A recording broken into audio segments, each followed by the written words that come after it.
Kita seolah terbiasa dengan kegiatan mengikuti tren yang viral, hingga tidak peduli seberapa lama, seberapa sulit, atau seberapa mahal untuk mendapatkan serta mengikutinya. Kita akan selalu rela melakukan banyak hal demi terlihat update mengenai apa yang sedang hangat jadi perbincangan. Mengikuti tren ini adalah bagus juga, tetapi dari segi lain tentu ini bisa menjadi persoalan yang serius. Pertanyaannya, kenapa kebanyakan dari kita mudah ikut-ikutan dari sesuatu yang sedang viral? Kebiasaan ini sebenarnya dipengaruhi oleh banyak hal. Salah satunya adalah pengaruh lingkungan, yang dalam ilmu psikologi kebiasaan ikut-ikutan tren disebut sebagai bandwagon effect, yaitu kecenderungan seseorang mengadopsi suatu perilaku, gaya, dan sikap tertentu hanya karena orang lain juga melakukan hal yang sama, terlepas dari kepercayaan ataupun prinsip dan nilai-nilai yang dianut. Sederhananya, yang biasa kita sebut juga latah sosial.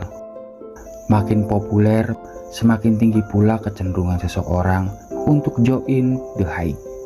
Istilah ini pertama kali diperkenalkan pada pertengahan abad ke-19 di Amerika Serikat untuk menjelaskan fenomena ikut-ikutan saat pemilihan politik. Psikolog mengungkapkan bahwa efek bandwagon sebenarnya termasuk bagian dari bias kognitif, di mana bisa dialami oleh banyak orang secara bersamaan.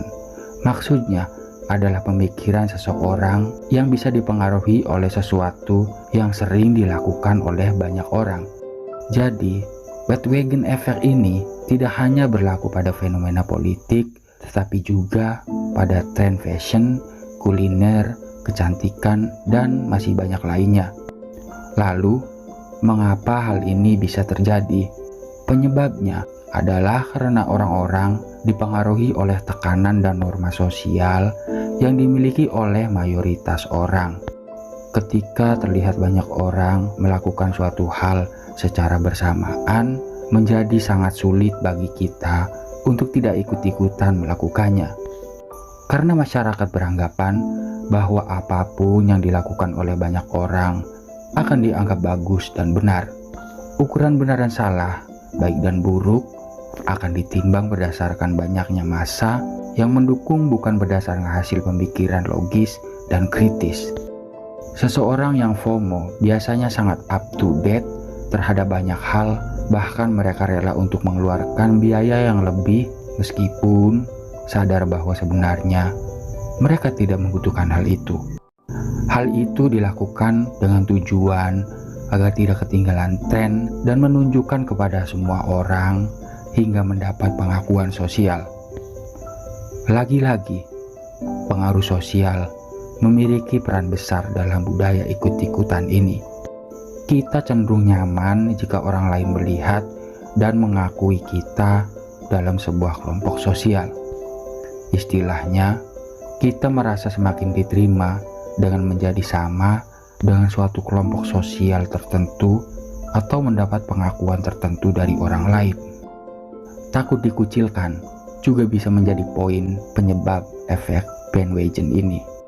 Orang-orang tentu tidak ingin menjadi aneh sendiri atau beda sendiri dalam sebuah kelompok sosial. Keinginan untuk memiliki dan dimiliki dalam sebuah hubungan sosial kemudian memaksa kita untuk ikut-ikutan tren. Lalu, apakah bandwagon effect atau kebiasaan ikut-ikutan itu berbahaya? Jawabannya tergantung bagaimana kita menyikapinya. Jika digunakan untuk melakukan kegiatan positif, mungkin akan sangat efektif.